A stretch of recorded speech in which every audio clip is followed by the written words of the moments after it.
So we're just going to go around the horn very quickly and introduce ourselves, and then we'll dive into topics of a variety. If anyone has any particularly pressing questions, begin to think about those. Maybe raise your hand at some point. We may have time. We may not. Depends on how lengthy some of these responses are that we have and how deep we go into discussion. So apologies in advance if, despite having a great question, you cannot ask it live, and instead you can ask it of one of the panelists afterwards. And I'm sure we'll all be around to chat. So yeah. So with that, we will go around, and I'll just finish it off with as brief an introduction for myself as I possibly can. So please take it away, Eiman. Thanks, Aaron. My name is Eiman. I'm the CEO and co-founder at Protopia AI. Prior to Protopia, I spent about 10 years at NVIDIA, where I led a research effort around essentially enabling large clusters of GPUs to be applied to training large language models that we see today. And we started Protopia AI with my co-founder, Professor Hadi Esmailzadeh out of UCSD, with a focus on accelerating the adoption of AI in enterprise usage by way of enabling businesses to keep ownership of their data when it comes to utilizing a lot of these state-of-the-art solutions. And that has been something that has always been a problem in the machine learning space, but we're seeing more and more of it now with the emergence of language models in particular, because of the very broad interest in being able to use them. And so that's what we are currently focused on, but there is an entire world of use cases that are very exciting, and businesses will eventually be able to bring to market once they are able to tap into their actual data that we're enabling. And with that, I'll pass it on to Chrissie. It's a good job it's not COVID anymore, isn't it? You only get 4 microphones for 5 people. Anyway, my name's Chrissie. Chrissie Kemp. I work at Jaguar Land Rover. Hopefully you know our brands. Wonderful cars. What do I do there? Well, at the minute, I have very privileged actually to be our Chief Data and Digital Product Officer. So I look after all of our enterprise data, as well as all of the automation, AI, and then products that you see sit on top of that. So it's a really exciting time for us as a brand, as we go through a reimagined journey to modern luxury. I'm really excited to be part of this panel here today. Hello, everyone. My name is Alon Yamin. I'm the co-founder, CEO of Copyleaks. Our focus is AI text analysis. We started really from plagiarism and copyright infringement detection, which is very, very relevant now as well with everything that is happening with generative AI. Our unique position there was really being able to understand the unique voice of each one of us as an individual writer. And using those capabilities, we're able to identify plagiarism and copyright infringement in multiple layers. So identifying paraphrased content and even different voices, or if someone is writing on behalf of someone else. We took these capabilities to generative AI content detection. So we were the first enterprise solution for generative AI content detection, being able to say whether textual content is actually created by a human or created by AI. I invite you all to go to our website, copyleaks.com, and try it out. Pretty cool. You can just put a piece of text and it will let you know, is it created by ChatGPT or by an actual human? And then we built a lot of other solutions on top of it around generative AI governance and compliance of generative AI, mainly for big enterprises that are now using a lot of generative AI, and they have a lot of new set of challenges to tackle with it. Yeah. Hey everybody, I'm Mark Stutzman. I'm the Chief Technology Officer at Area 15 here in Vegas. We're an immersive events and entertainment complex, and we also build our own immersive attractions, which we'll talk about the connection with generative AI a little bit later. Excellently brief. I appreciate that. I'll try to keep mine similarly concise. I'm Aaron Rosenberg. I'm a partner at Radical Ventures. We specialize in making investments in machine learning enterprises. Prior to that, I spent 6 years at DeepMind, now called Google DeepMind, as the head of strategy and operations. I joined there initially to work in the office of CEO with Demis Hassabis, one of the founders. So Mark, coming back to you, thank you for leaving opportunity for extrapolation or further description of all the amazing things happening at Area 15. We've seen how ChatGPT has taken the world by storm, and particularly consumers rather than maybe enterprise and research. I'm really curious to hear more about what ways you are integrating generative technology into your demonstrations, and what has really the sort of consumers in your world have found so fascinating. Yeah, I mean, we're on the ChatGPT OpenAI API side. We're using it for a lot of boring stuff. We're using it for straightforward categorization of different types of transactions and items that we then feed into our data warehouse that we can use for segmentation and cohort analysis and association between customers and different types of products. We're using it for example, we're moving to a ChatGPT chatbot for our website. Like a lot of companies, we used Google Dialogflow, but it requires just endless training. So if we can point it at a private data set like our website, our knowledge base, our previous customer service responses, we can decrease our customer service staffing requirements significantly, and it can all be honestly probably close to 85 to 90% automated on the website to resolve the majority of questions that we're getting from our guests. But then we use it, or are planning to use it, in a bunch of interesting ways for our experiences. So as the CTO of Area 15, I'm not just responsible for the infrastructure and the website and all that good stuff, but I'm also responsible and kind of integrated in the design and the development of the actual attractions. And our attractions are not like an amusement park. They're often story-based, immersive experiences within the venue. So we love the idea of this kind of future state where the story, the experience can be completely individualized and personalized for every guest who's going through it. And certainly that will be within the context of guardrails that we define within the story. Thematically, we don't want it to go off the rails in some random way, but we do still want it to be unique and random. So that's kind of a fun future state for us. And future state meaning now. We're building it now, but some of these aren't live yet. We're also using, I mean, to be brutally honest, we're using it for design all over the place, right? I mean, we just opened a new restaurant in the venue called Kaya Handroll.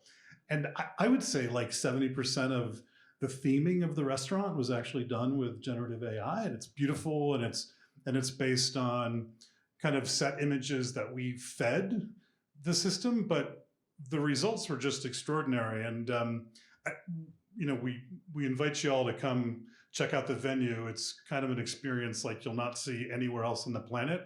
And you'll see it's kind of like walking into a video game. So the potential for generative AI in an environment like ours is just pretty amazing.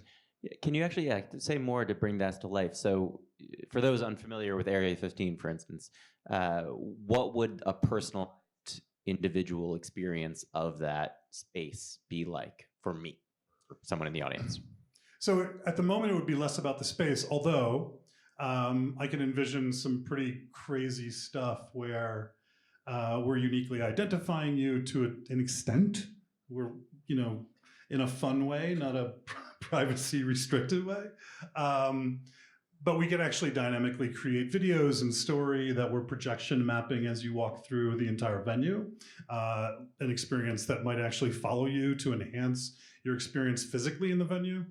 But I think more what I'm talking about at the moment is so many immersive experiences are story-based.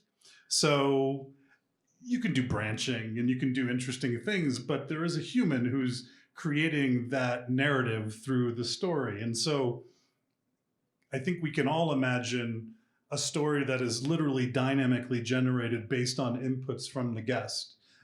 We can also imagine experiences. We have a ballroom that's 360-degree projection mapped walls and floor.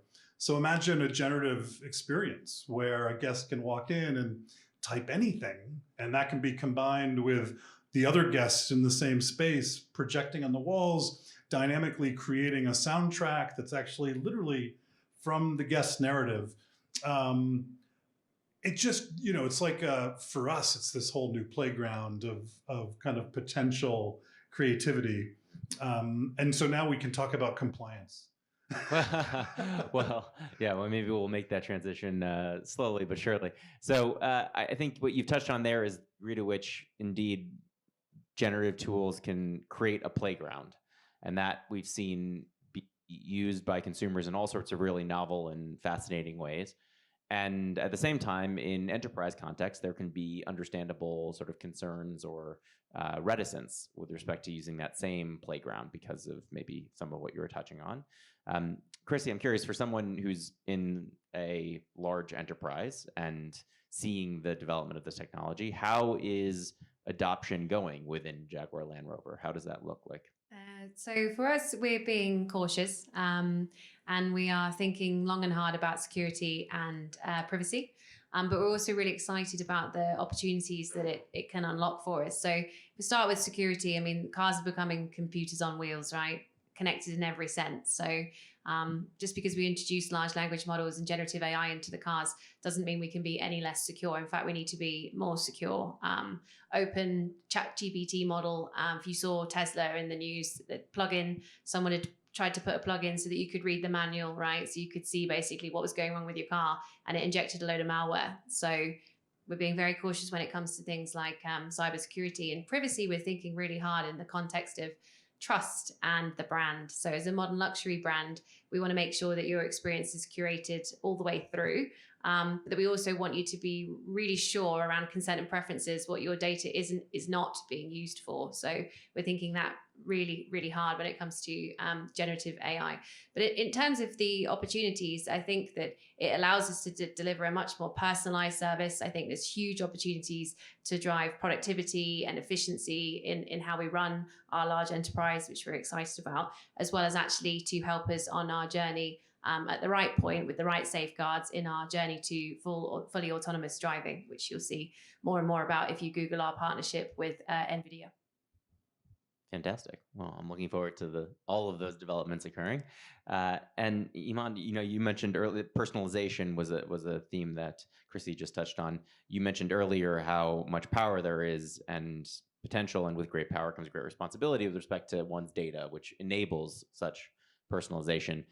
How are you seeing opportunity arise for you in your enterprise? What role do you see companies like yours playing in enabling these applications of generative and other machine learning based technologies?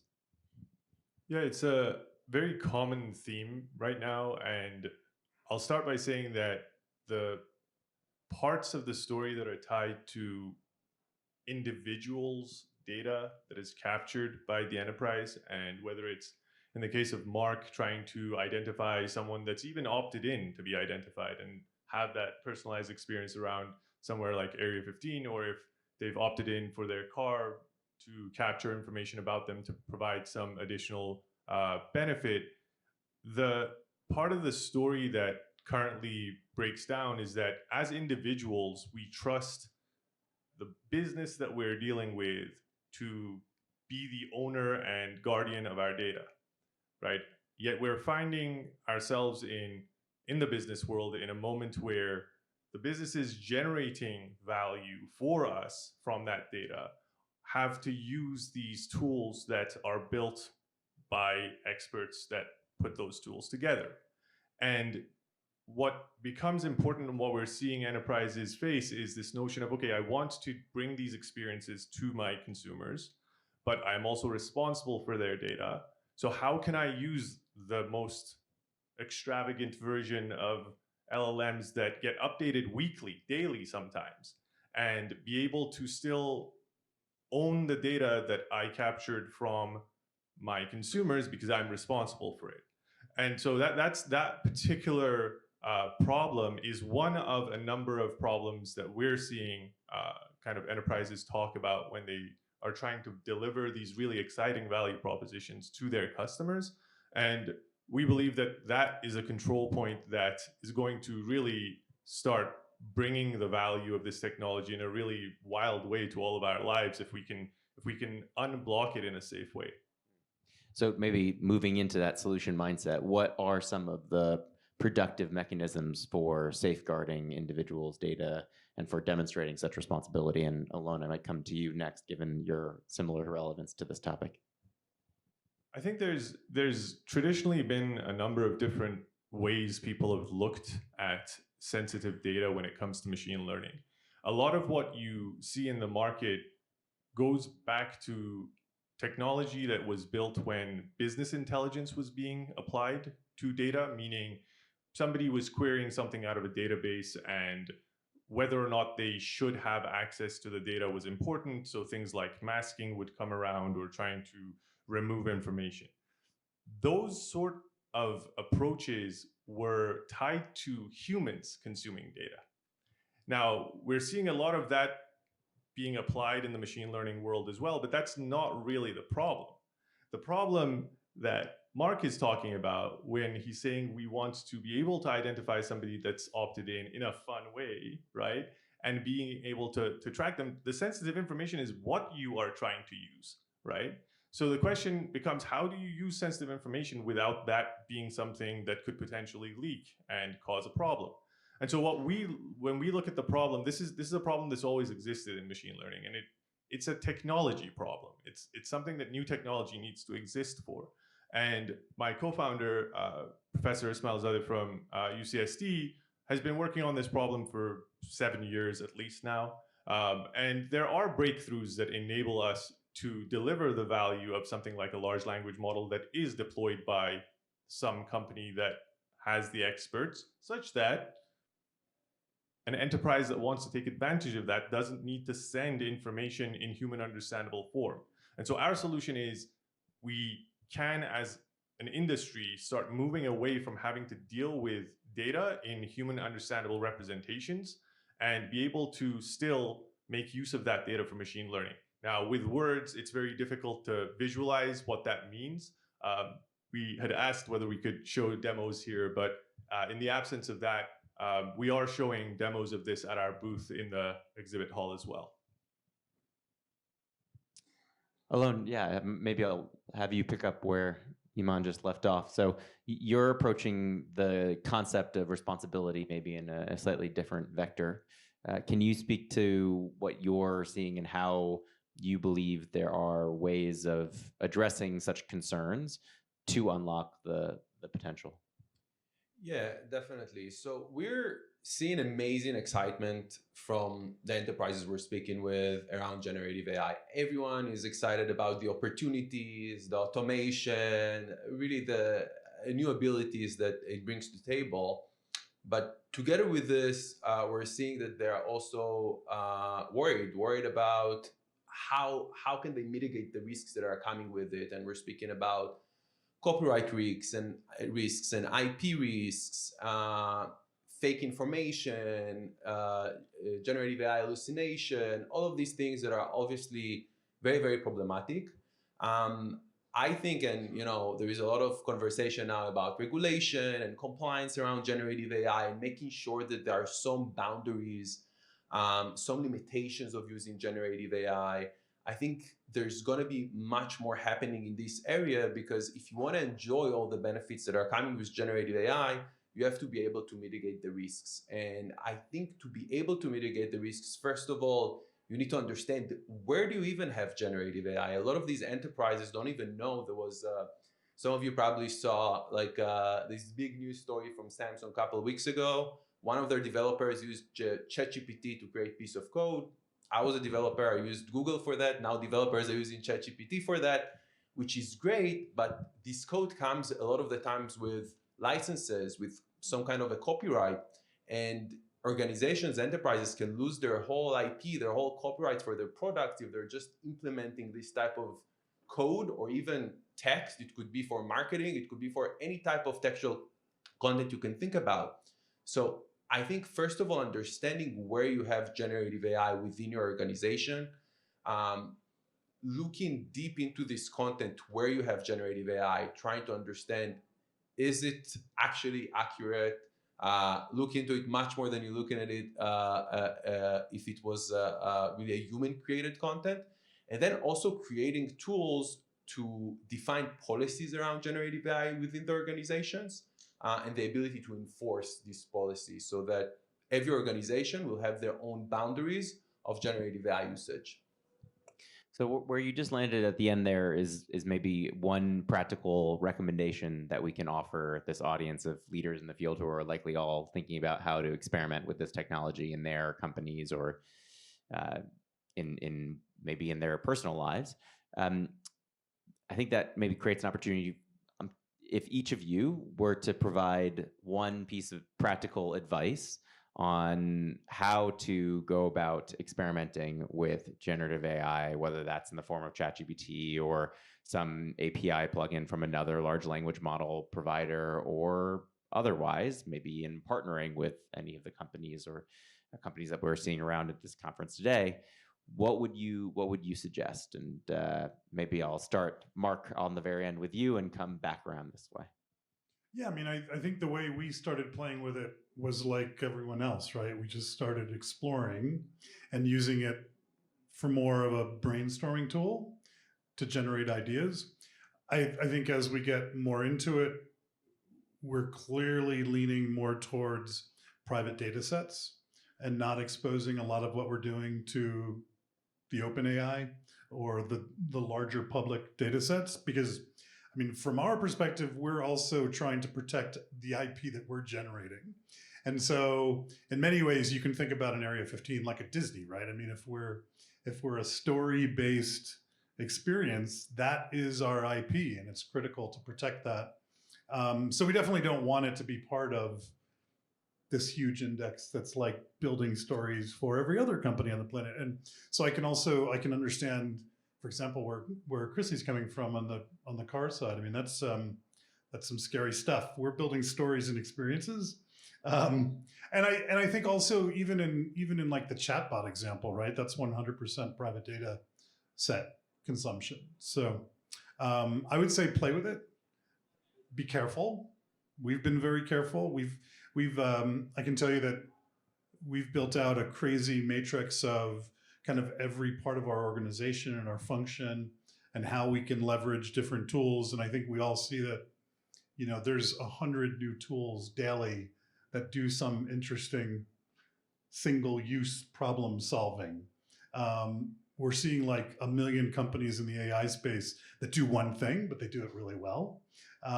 So we're just trying to keep up with it and make sure that our team is aware of how and when to use it. And let's wait and see what happens. But I do think, obviously, this IP issue needs to be resolved. And there's so many eyeballs on it at the moment and so many active lawsuits that it's going to get resolved in the near term, at least my theory. Indeed. All right. So the first piece of advice there is experiment perhaps in low risk settings, and also try to keep up with the Cambrian explosion of apps that now exist for generative AI, for X, for Y, for Z, and leveraging private data sets. Okay, excellent. Thank you so much. All right, Alon, what would you say? Yeah, I would say really to make sure you understand the distribution of generative AI within your organization. I think some organizations, some enterprises don't even understand how common the usage is within their enterprise. Even if they didn't integrate specific tools, people are using generative AI. They can use it outside of the organization's networks, etc. So I think really understand, first of all, the where is generative AI lives within your organization, and also make sure that you have very clear policies around it and abilities to enforce these policies, because otherwise it's just impossible to keep track on generative AI. It's really everywhere and it's just going to accelerate and accelerate. So it's important to really, while it's still relatively easy, to define these policies. Got it. So try to create some form of inventory of the use of generative AI within your organization. And indeed, that does seem to be almost an impossible task given the proliferation of these tools, and also of venture capitalists like myself who are encouraging entrepreneurs to engage in product-led growth, which often goes outside of enterprise contracts. It's often individuals who are super enthusiastic about adopting the latest and greatest, experimenting, and then gradually sort of influencing others within their organization and taking off from there. So it is a tricky exercise. Chrissie, what would you offer? Mine's not very sexy, I'm afraid, but invest in your data. So these models are only as good as they are trained with good data, trusted, secure data. And also all of the rest of your AI and or automation activity is probably only as good as your data. So don't forget that, and make sure that you're putting an equal amount of focus on that and not just on the bit that, sits on the top. Thank you. Excellent. If I might, can I ask one more step of detail? Data, super critical. Absolutely. Now what? If it's not, we heard this morning, right? Data lives in silos, particularly in large organizations. So connect it. Make sure you're doing that in a way that's then as accessible from a compute perspective as possible, and as cheap as possible, I guess, for your organization. But then make sure that as you are choosing an LMM strategy, whether that be open or whether that be private, that you're then using that data and you're trusting that data and how you're training the outcomes that you're then trying to deliver. So specifically, you wouldn't necessarily want to have an in-car concierge service that was talking to you and hallucinating, right? Because it was maybe using an open ChatGPT type model, or worse, that it was trained on 4 different CRM sets of data in your company and it's got 4 different versions of you as a customer. So really make sure that you understand the data, the lineage, and then how that's impacting your model selection as you launch a use case. Excellent. So Alon was saying, keep an inventory of the usage of these LLM tools within your organization. Chrissie is offering similarly for data. It's critical that you understand where you house data, how you house data, to what extent that data is connected, to what extent these models have access to such data, and data. Okay. And last but not least, Eiman, what would you suggest?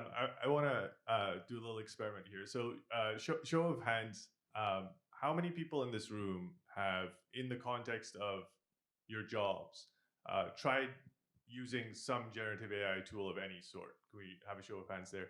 50%, 60%. Now, of that 50, 60%, and this part, you're not facing the camera. What particular group of that 50% has actually told their organization that they are using a generative AI tool? Show of hands. 30%, 40% of that, right?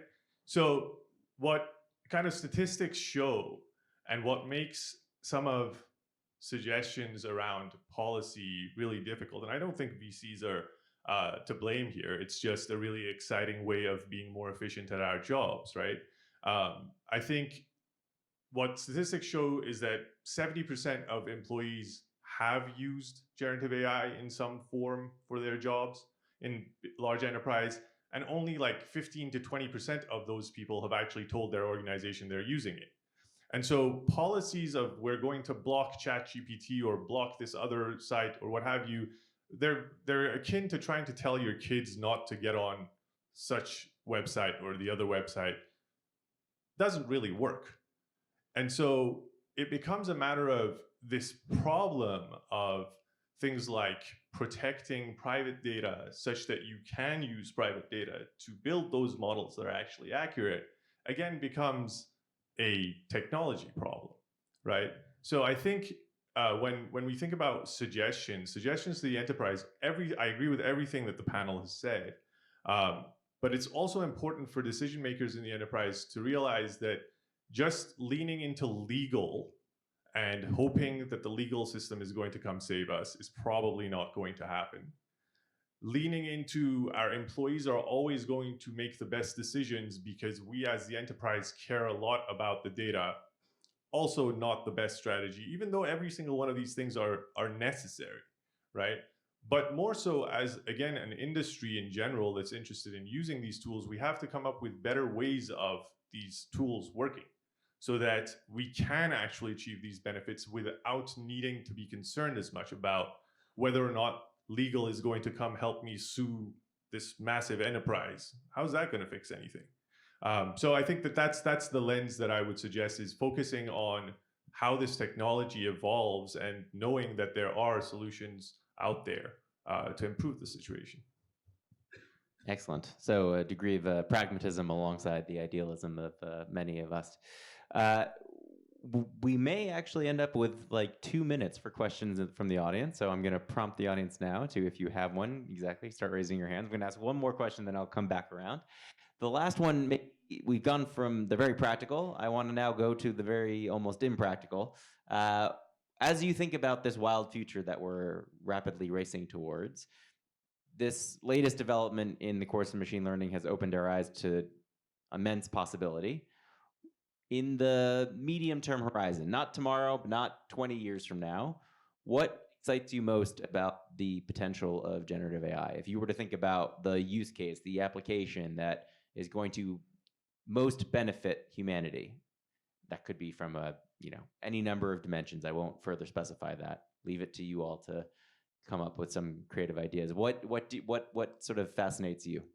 What are you most excited about? We can go back around this way. Why don't we do that? So Eiman, go further. I think just to keep it really quick, I think applications in healthcare, personalized healthcare, applications in massively personalized recommendations of all things that we spend a lot of time on as individuals, and also just being able to unleash all of the data that is private in the world to these tools, so that we can dream up the future of use cases that everyone imagines. I think there's a lot in industries like healthcare and in particular personalized recommendations that I'm very excited about. Thank you. I'd say that I think we're going to see another Renaissance era in terms of creativity. And I think it will be as impactful as the one a long, long time ago. So I'm really excited about what that's going to do for our culture and for our society, our skill base, and just really the footprint we're going to leave behind, and all powered by technology this time. Any particular modalities that you find exciting? Is it the arts, literature? I think film's cool, but I think art is here. I think everything really will be truly transformed in that context from a creative perspective. And I think there'll probably be even new mediums that we haven't even seen yet. Nice. New mediums. I like that one. All right, Alon, what do you got? I think for me, I'm very excited about the education space. We saw some of really cool examples in the previous session. Some of the technologies that we're working on in Harvard, we're already seeing how it really changes education. I think we're just starting to see the progress there, and I'm really excited to see where things will develop. I think that's an area where we'll see a lot coming from. Great, Mark. Quick, two that are personal to me. One is I'm a type 1 diabetic, so I've spent a lot of my life thinking about insulin pumps and sensors and the automation of how they work together. I think the healthcare space is the hands down potential winner for what we can accomplish with AI. Selfishly, diabetes, please. And the second thing is I've spent 30 years building marketing technology stacks, and I love it. I'm oddly passionate about it, and data warehouses. I can see like a fairly near future where we have a fully automated MarTech stack that's basically fully built on AI, self-running, optimization, personalization, the whole thing. I actually feel like we're close there, but no one's cracked the code, and there's lots of kind of small silos that are being built, but we haven't seen kind of the full end-to-end solution. So I'm pretty excited about that. Amazing. I'll throw one out there for my own, so as not to just throw questions to you all. I'm personally fascinated. This is no doubt a bias of having been at DeepMind for as long as I was, by the application of machine learning to the sciences, where I feel we only have a very minuscule, approximate understanding of some of the fundamental laws of the universe. And we've seen just how readily these models can be applied to fields like pharmaceuticals, which was touched on, or healthcare and drug discovery. So too, I think there are so many immense ways in which this can change how we approach biology and physics, whether that's in the context of energy, self-sufficiency, and fusion, or in all sorts of other really fascinating ways. And I think the future is going to be pretty bright for that reason. I'm generally an optimist. I think that's all the time we have. Thank you so much for coming. And if you have any more questions, stick around.